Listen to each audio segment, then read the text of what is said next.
Morning and welcome back to the Gleam Fishing Channel. We're really lucky this morning to have, Simon Pooley. So Simon Pooley is a well-known leader in the seafood industry, in the aquaculture industry actually. So, this channel is not just about promoting commercial fishing, but is also about aquaculture, because our aquaculture boys and girls are in our family as well. So we're all part of the seafood whānau. So Simon's been in the industry a long time, and he's definitely a leader.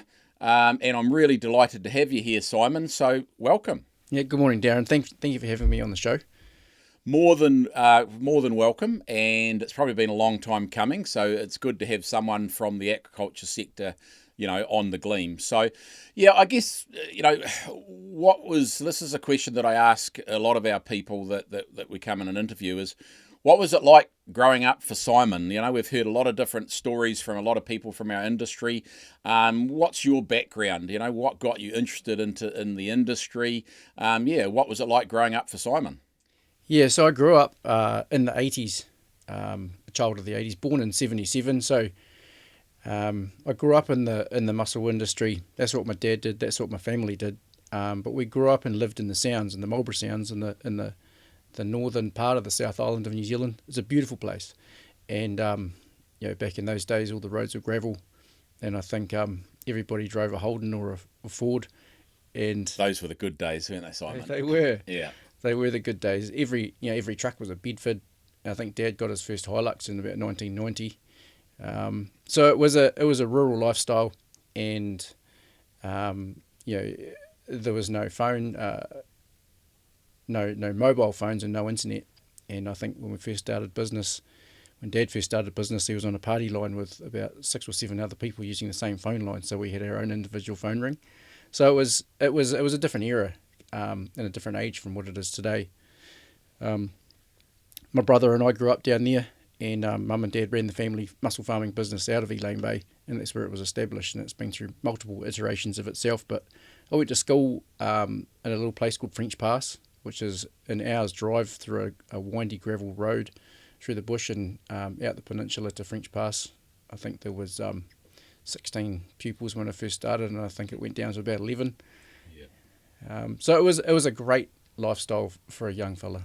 Absolutely, yeah. I think the French Pass area, that's obviously where my family were sort of brought up and raised as well, just across from Admiralty Bay and Poketia Bay there. Yep. So, they used to spend a bit of time at French Pass, and they tell very similar stories, how amazing it was. You're out there in the wilderness, you're fishing, and you're in the dinghy, and you're hunting, doing all those pretty cool things. So I guess your father's Rob Pooley, and obviously most people will probably be familiar with that name. He's sort of been in the industry for a long time, well renowned and well respected. You grew up in the sector. Is that why you've got a career and a lifestyle in the mussel industry or the aquaculture industry?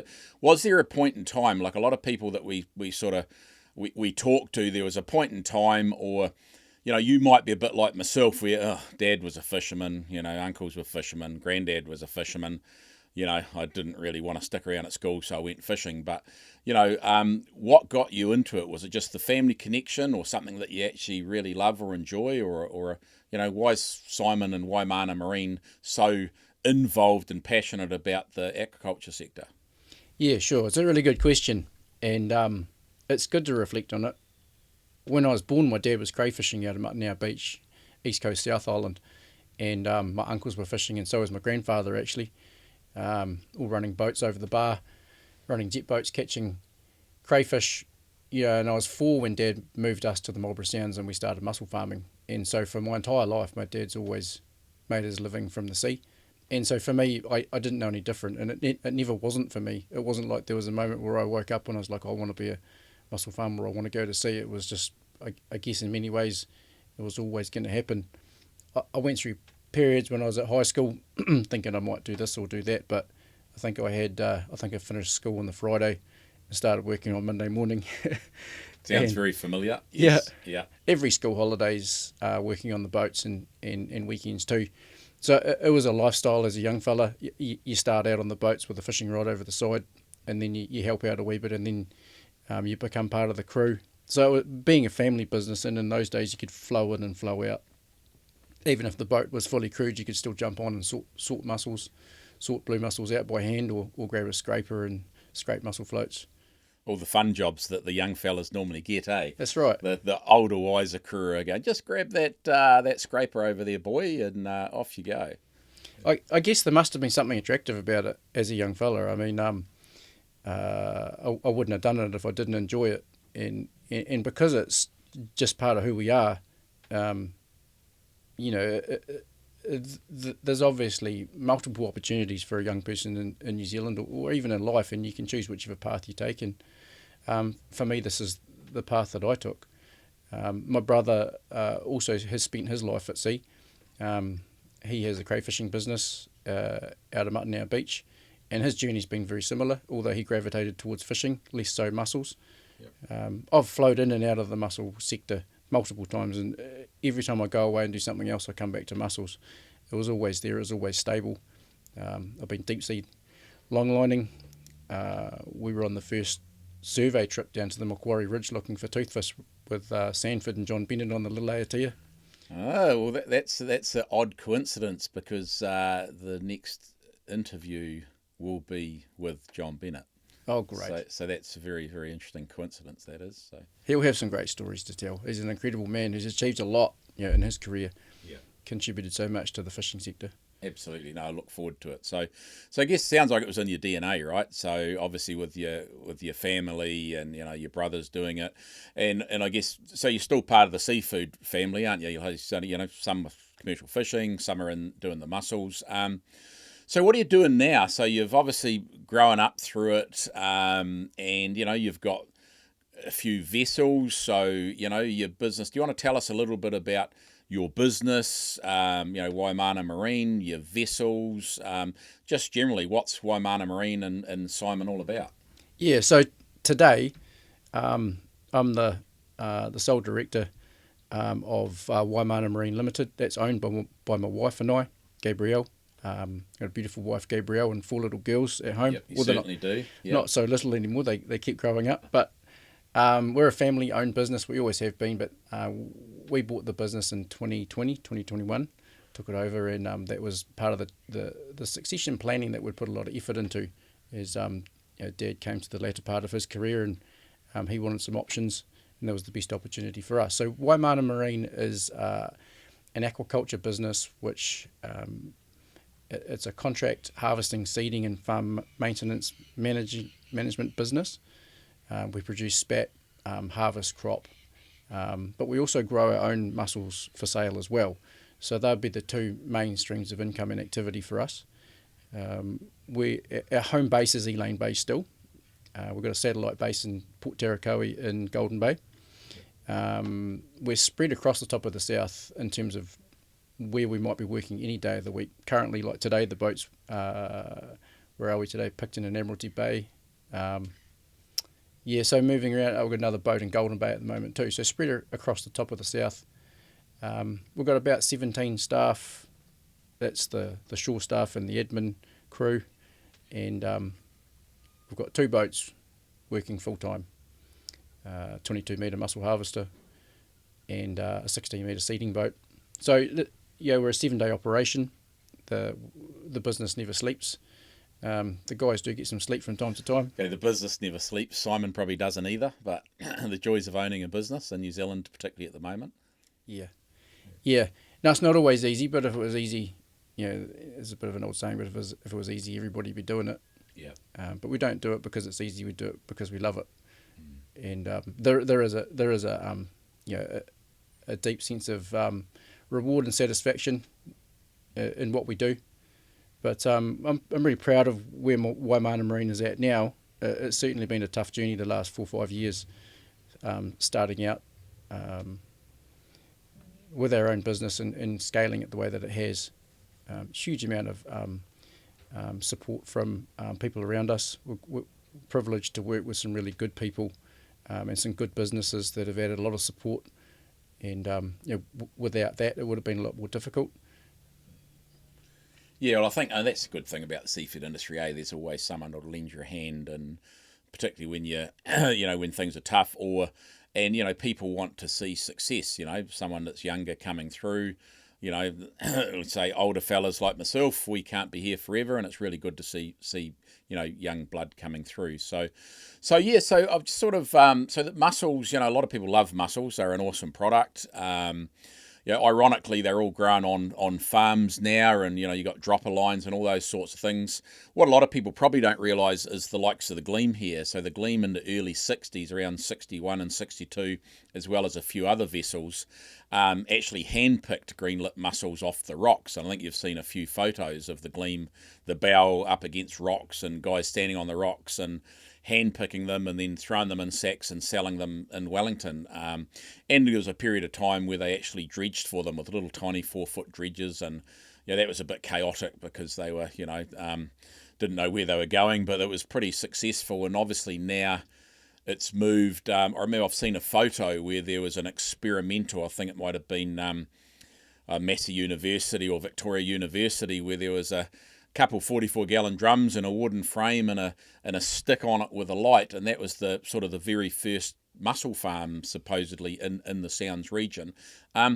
So for those that love mussels, so let's talk about how does a mussel get into the supermarket, Simon? I understand, which is quite phenomenal, that a lot of the spat, so the baby mussels, wash up on the beach, on 90 Mile Beach at the top of the North Island, and somehow they end up down here and in the supermarkets for people to buy. So what's the process for a mussel, I guess, from the beach to the plate?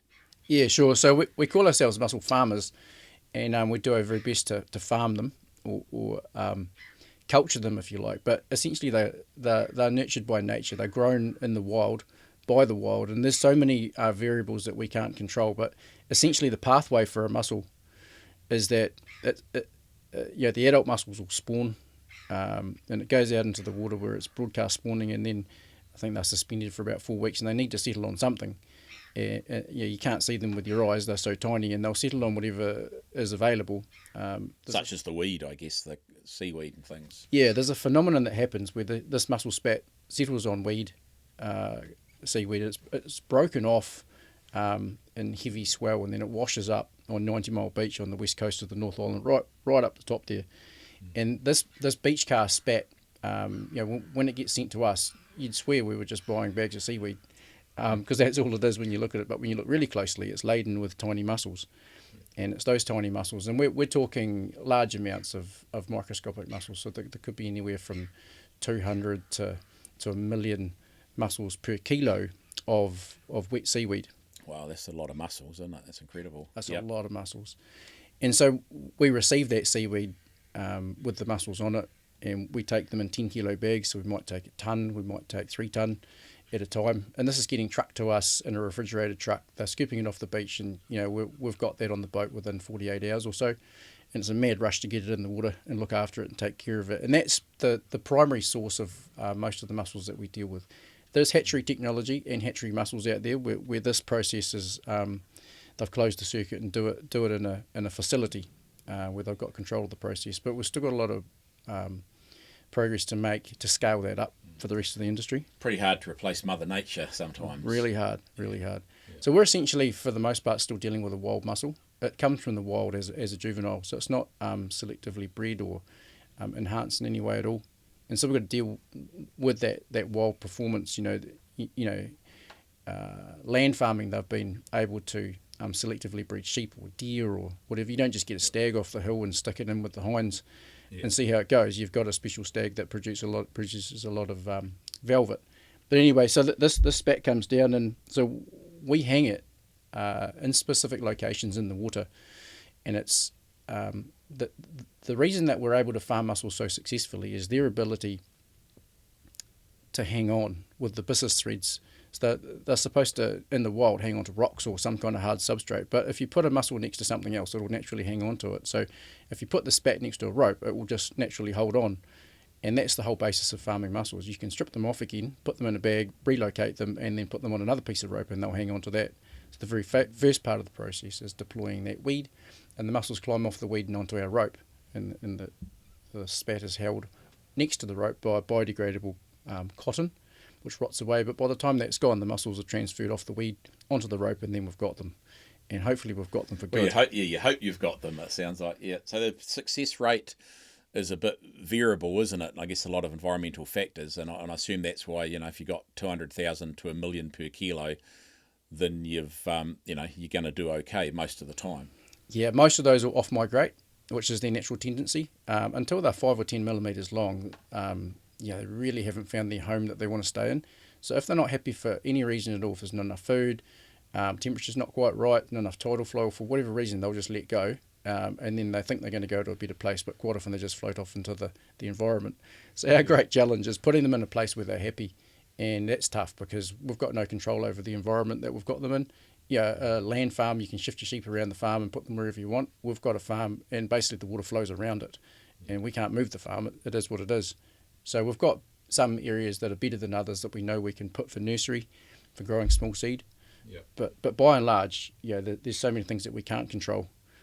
So it's all about happy mussels, Simon. It is about happy mussels.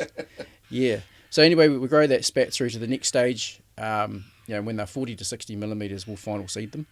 And we'll call it final seeding because it's the last time that we'll touch them. So they go on the rope, on a culture rope, at about 160, 170 mussels per metre, with the view to that producing 6 or 7 kilos per metre of yielded crop when it's time to harvest it.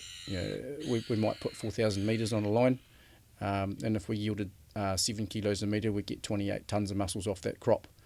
And from that final seeding stage through to harvest is 18 to 24 months. Yep. So it's reasonably quick, I guess, isn't it? So that's 18 to 24 months from the beach to the plate. Roughly. That's from the final seeding to the plate. Seeding. So there's actually that nursery stage, which is sort of a 12 to sort of 18 months as well. So we've got two quite distinct stages within the farming sector. So we grow spat and hold that as a separate stock, and then we grow our crop and hold that as a separate stock, and quite often in different areas too. And then I guess when the product's right, you go out, I assume, and you're checking it every other now and then, and making sure they're happy. And then harvest time comes, and then off she goes to the supermarket and internationally and all around the world, I assume. Yeah, that's one of the great challenges with mussel farming is it's not an annual cycle. With viticulture or with your lambing or with your dairy, you've just got this 12-month cycle. Yeah. But mussels can be ready and up to size anytime throughout the year. So when you're looking at your business model, you're constantly trying to annualise it. So you've got to take 3 years and then try and average it out. You might have a big year of harvesting and a smaller year, and you don't have that regular rhythm. That is a challenge. Yeah, that makes sense. It would be. You can hear a bit of a noise in the background. It's something happening on one of the wharves, so we'll just ignore that and carry on. So that's interesting. So thanks for doing that, because a lot of people probably buy a feed of mussels or marinated mussels or half shell or whatever, and not actually understand the people, most importantly the people behind it, but also the process. So what's the day in the life like for Simon? I mean, don't scare us. They're probably long days and all those things, but what's the day in the life like for Simon Pooley? Well, it depends which stage of my life. These days I'm managing the business, and it's really about coordinating the big picture, keeping everything moving, all the parts moving. I specifically manage one of the boats, and I've got a manager managing the rest of the business. But because the business never sleeps, you're constantly trying to stay ahead of the workflow. You've got work coming up all the time, and work is lines to be harvested, lines to be reseeded, lines to be reconditioned. You've got the weather, you've got the crew. So I'm up at usually up at 5 o'clock every morning, and the day starts with a few texts and phone calls. Where's the boats? What are they doing? What are they going to do for the day? You make a plan, you make another plan, and by the time you actually do something. Plan A, B, C, D. Yep. And so most of what I personally do is on the phone, directing and redirecting. Because we're geographically spread out, I've got one boat in Golden Bay and the other one's in the Marlborough Sounds, and 2 bases. So quite often there's only one time of the year that everybody in the business gets to see each other, and that's our work function, because the crews are working 4 days on, 4 days off, so they never see the other crew. Yes. Yep. Yeah, and I'd imagine, but I mean, it's a good work-life balance for the crew as well. So that's quite important. I think that's one of the advantages and attractions, and you get a few fishermen at times go over to aquaculture because they get the 4 days on, 4 days off, and get a bit of R&R time and things like that. So why is aquaculture important to you? What's aquaculture given you and your family? Like what's in it for Simon and the family? It's a good question. I think it's a lifestyle, and one of the highlights for me was when my dad asked me if I wanted to manage the farms that he owned. He said, do you want to take care of these family farms? And it came with a little boat called Shelley Marie, a little 10-metre workboat, not dissimilar to this boat. I feel quite at home in here. And that was an incredible transition for me and a really important phase. I went from being a skipper to an operator, but what it gave me was a lifestyle. And I think that's really important. If you enjoy what you do, it's a pretty old saying, but if you enjoy what you do, you'll never work a day in your life. And I think that truly happened at that moment. And so what aquaculture gives me is a lifestyle, and it gives my family a lifestyle. It's not an easy life. They're long days, and being an operator, unless I leave the country and turn my phone off, I can't go home from my business. Yeah, it follows you 24/7. It does. But when I was working on the boats and I worked for the family business. I worked for Sealord for a while. The 4 days on, 4 days off lifestyle that most of the other guys get to work is fantastic. They work less than half of the year for a full-time wage. They work hard when they're at work, and they get well rested when they're at home. And I think even for those guys, it's a great lifestyle. If it's not 4 on, 4 off, it's 4 on, 3 off. Yeah. And that's a great lifestyle too. So they work hard, make a living while they're at work, and then you get 3-4 days off. Yeah, absolutely. Yeah, it's getting that work-life balance that we're all striving for, right? Particularly since COVID, we just all want to get a bit of balance. We obviously want to survive. Things are expensive, but getting that balance right. So talking about balance, what's important to you? So, personally, you spoke earlier about your family. What's important to you? What values? What's anything that you might want to mention? Yeah, my family's very important. We've got 4 children, 4 girls. A lovely wife. We've been married about 17 years. Our Christian faith as a family is something that's central to who we are and what we do and where we've come from. And being able to bring the kids up and have them see what we've done, what we do, and what the opportunities are ahead. My girls don't get treated any differently than if they were boys. They've all shot their first deer, I think, except for my youngest, who's 8. They've been fishing since they could hold their fishing rod. Awesome. Yeah, they grew up in the Sounds for a number of years where they were homeschooled. So being able to offer, my children a lifestyle which is, it builds resilience in them. So yeah. Yeah. No, I know you're a passionate family man, and that's awesome. And as you said to us previously, if you invest in family, then during the hard times they'll invest back in you, and it gets you through those times, doesn't it? Really. So speaking about different times, highlights, lowlights, I guess. I mean, you said the last few years have been a bit tough, and you've had different career on different boats and bits and pieces. Is there any particular highlight or lowlights that you're happy to share for the viewers? Yeah, I think that having been able to travel with what I've done, I worked on a mussel project in Northwest Africa, in Morocco. That was a highlight. Wow. Okay. They have mussels over there. They do. Naive question, I know. Yep. Believe it or not, they've actually got a species that by all appearances would be identical. And it has the same characteristics, and you could culture it in the same manner, and that was the reason we went over to have a look at that. And then Papua New Guinea, that was a highlight and a low light, I suppose. It was a fishing venture that me and my brother engaged in, along with another mate of ours, Tomo. We went up there, and we were up there for 3 years, thrashed ourselves trying to make that work, and it didn't work out for us, but what an adventure. Commercial fishing or wreck fishing or? Yeah, we were surface longlining chasing yellowfin tuna in the Bismarck Sea. Right. Okay. Well, that is something a bit different. That's a whole new podcast, I would have thought. Yeah. Oh, we could talk for days about that. There's crazy stories of things that happened up there, 2.5 degrees south of the equator. That was the issue. It was just too far away from anywhere to get the fish away without spending a heap of money trying to freight it and look after it in the heat. Yeah. But I think like I mentioned earlier, that one of the highlights for me was moving from being a skipper to an operator. It was just me. It was just me and my little boat, and it was me and my little boat, and me and Dad for quite a long time. And then we decided to get another boat, which was Dawnbreaker, and then it was me and Paul, and then I think eventually the next guy might have been Lou, to come and give us a hand, So good old Lou, yeah. Lou's been an icon in the fishing industry for a long time, and in the seafood industry, and to be fair, you've got some pretty high profile fishing skippers in your fleet, so it just sort of shows that's the beauty of the seafood industry. People can cross from fishing to aquaculture as it sort of suits them, really, and suits their lifestyle and career. Yeah, you get a lot of people coming out of the fishing sector, and they bring a great skill set with them too. They can handle a boat, they can tie a knot, they know what to do. Great background, and vice versa, I think too. If you go from aquaculture to fishing, you carry a really good set of skills with you. Mussel boats, you constantly sharpen your knife, you're tying knots and cutting rope, and your deck skills are really good. Yeah, absolutely important, at the end of the day. So, and that's why, sometimes we probably give each other a bit of jip, but the reality is the aquaculture and fishing sector bounce off each other and sort of need each other and resource each other, I guess, largely. One's up, one's down, it gives us all an option. So thinking about, again, your career, and I asked this of a lot of the viewers, and you've already touched on, some PNG and some of the other crazy things you've done.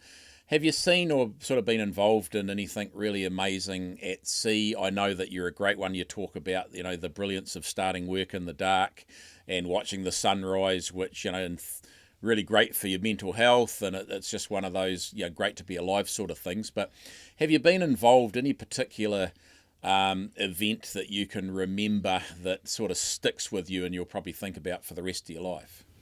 I think that the trip to the Southern Ocean was a highlight for me. Being that far south of New Zealand, and I remember we steamed into, we were probably steaming at about 10 knots heading south, and we steamed into this, what looked like a pod of dolphins. It was horizon to horizon, and they were going just a little bit slower than us, and it took us a while to catch up to them. And then when we got closer, we realised that they were actually penguins, and we steamed into this mob of penguins, and I don't know where they were going, but they were going somewhere, and as far as you could see, it looked like dolphins jumping out of the water, but it was just literally thousands and thousands of these penguins, like they were going from one place to another all at once. That was remarkable. I think, like you said, the early starts come with the sector. Doesn't matter whether you're fishing or doing aquaculture. For a lot of farmers, it's the same. But waking up early and seeing the sunrise is something super special about that. I think there's a lot of things to be grateful for. Yeah. Absolutely, and it's interesting, the penguin one, because I've asked that question of others and they say the same thing about, like, we've had dolphins obviously is a common thing. People are just amazed with what they see. I think we had one whales, I think that might have been Roger talking about up North Cape there one day, and these whales came up, and so we are lucky, to be out in such an amazing environment with all the animals and aquatic species and that around us. And sometimes that's why largely I guess I get a bit frustrated when people have a crack at us about, we don't, we do this or we harm them. I mean, if anything's harmed, it's completely non-intentional, and largely we mourn and sorrow just like anybody else was. I think if you've worked in the environments that we have, we really are conservationists, and we love our environment, and we love the creatures and the fish and the mammals, and it's always a pleasure to see any of them anywhere you go. I particularly loved hauling at night when I was longlining. The creatures and the weird stuff that comes up out of the sea that you can't see unless it's a calm, glassy night, and you're hauling with the gear, and you got the lights shining down into the water, and all the little jellyfish and the huge big jellyfish, all kinds of weird stuff that comes up, and you're zooming along, hauling at sort of 3, 4, 5 knots, and it's just like it's like this movie show of this weird stuff. It's super cool. You can't see it unless it's glassy. Yeah, like the fluorescence, isn't it? Sometimes the water's just on fire, like at night. It's just absolutely incredible. So, so what next for Simon? What next for Waimana? Like onwards and upwards, obviously. I mean, you've got a new vessel that you've brought over from Australia, so that was a bit of an adventure, I understand. But what's the next chapter for Waimana Marine? I think that is the next chapter. If we can expand our fleet It builds resilience within the business. We've got 2 boats at the moment. This third boat's going to allow us to do what we do and do it even better. So get this next boat. She will be a 22-metre multi-purpose aquaculture vessel. That'll enable us to get on with it over in Golden Bay. It's a joint venture with another awesome family, the Blom family, Art and Helen and his family, and we'll be able to build their business and see that right through to a full capacity. When that boat's fully deployed, I don't think it'll take long for its work package to be completely full, and I'm already thinking about the next boat after that. Yeah. Spoken like a true boat owner. Absolutely. When's the next one? Yeah. You never have too many boats, but I think I've got a scale in my mind of where I think the business needs to get to, where it will be a happy medium, and then I've got dreams of doing other things outside of the sector as well. I'd love to be involved in some other things, but the first priority is to scale Waimana Marine up to a point where it just makes sense. And we're not here for the next couple of years. We're here for the next 40 years. I've always said if you're a marine farmer, you've got to think in terms of decades. If you just think year on year, it won't work. You really got to think in decades. And so it's a long-term perspective. It's a long game, and we're not in a mad hurry. And the challenge really is growing and scaling the business at a rate that's sustainable for the business, not putting too much pressure on ourselves, taking the opportunities as they come, never saying no, always saying yes, and just doing the very best that we can. If we'll probably never be the biggest, but there's a good chance we'll be the best. Nice. Yeah, absolutely. No, that's a good attitude, and I know you'll get there because I've known you for a while, Simon, and I've seen the way you do business and conduct yourself and look after your staff. So and that's credit to you and your family. So just we're just going to start wrapping it up now. But why would people come and work in the industry? Like a bit of a punt for the aquaculture industry. Why would I bother? I'm 17, 18, and I'm not sure what I want to do. Why would I want to knock on Simon Pooley's door and say, hey, I wouldn't mind being part of this industry? What would be in it for me? It's far more than a job, and I think you've got to look at it as a lifestyle. And if it's an appealing lifestyle, it'll have longevity. If it's just a job and you're going to clip ticket day and week in, week out, it's probably all it'll ever be. But the aquaculture sector is a career path. You can start out. You'll have to start out on deck. You can't scraping floats, possibly, as we all started. You need to learn how to sharpen your knife, how to tie a bowline. Ultimately, you'll have to ask yourself the question, or the question will be asked: do you want to be a skipper? And a lot of people, everybody has to answer that question for themselves. And to be fair, there's not a lot of people that actually appeals to. There's only a certain number of people that have the motivation or the confidence in themselves to take it to the next step. But we will always support anybody who wants to further themselves with maritime qualifications. We've put a number of people through their tickets, and that's really rewarding, is seeing guys come through, put their hand up and go, yep, I'm up for the challenge. And then that opens up another whole world for them. Once you've got your skipper's ticket, you can drive any boat in New Zealand. You could go to tourism, or you could go fishing. There's lots of different options. But by the time somebody gets their skipper's ticket, they've really committed to the sector. Deckhands will come and go. And that's fine, and they'll move around the different companies. But you'll quite often find that some of those skippers have been working for those companies and on those boats for a long time. So it's more than just a job, it's a lifestyle. And it's hard to become, it's not easy to be a stakeholder, but I'm watching several people doing it as well. So it's not out of the question to enter the industry, to get a boat, find some work and crack on with it as well. So that's what it's got to offer. So much more than just a job. Yeah, no, that's awesome, and I agree. It's like the entire seafood industry. That's a common thread, and it's not prompted, it's not scripted. It's more than just a job. It's a career, and it's a lifestyle and an opportunity. So, thanks for coming, Simon, and I genuinely wish you the best in Waimana Marine and your family and your crew and everyone the best going forward. Thank you. So thank you. No worries. Thanks, Darren. So there you go. So that's Simon Pooley. So thanks for watching. Please subscribe. That's really important to us so we can keep this thing happening. Thank you and goodbye.